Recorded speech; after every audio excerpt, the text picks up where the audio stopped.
வார்டில் இருக்கக்கூடிய பணிகள் மேற்கொள்ளப்படும் அப்படின்றத வந்து எல்லாருமே முன்வைக்கிறாங்க.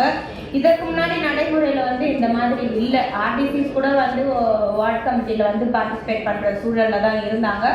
இன்றைக்கு வந்து வேரியஸ் இன்ஸ்பெக்ஷன் இருக்கலாம், இல்லை மீட்டிங் இருக்கலாம், எதுவாக இருந்தாலும் ஒரு 10 நாள் முன்பதாகவே வந்து டேட் ஃபிக்ஸ் பண்ணிடுறாங்க. இந்த நாட்டில் வந்து இந்த நாளில் தான் வார்டு கமிட்டி நடக்க போகுது, இந்த நாளில் தான் மன்றம் நடக்குதுன்னு.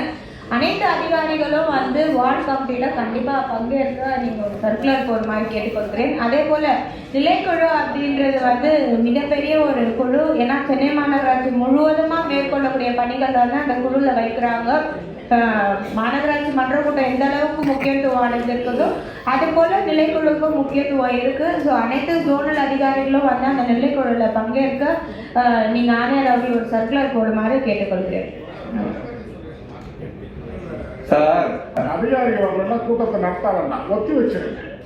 அதிகாரிகள் என்னைக்கு வர்றாங்களோ அவங்க நடத்திருக்குங்க. அவ்வளவு தூரம் வண்டி பிடிச்சி வந்து அதுதான் எல்லாரையும் வர வச்சு நிலப்பி உறுப்பினெல்லாம் வர வச்சு வந்துட்டு போய் தள்ளி வச்சு ஆணையர் கவனத்துக்கு கொடுத்துட்டு நீங்க தவறு நடைபெறாது. ஆணையர் அவர் சர்க்குலர் போடுவாரு, கண்டிப்பா எல்லாருமே பங்கேற்கணும். சப்போஸ் அப்படி உங்க கமிட்டியில வரல ஆட்கள் அப்படின்னா உடனே தொலைபேசி மூலமா எனக்கோ இல்லை ஆணையருக்கும் அந்த நேரத்திலேயே வந்து தொடர்பு கொள்ளுமாறு கேட்டுக்கொள்கிறேன்.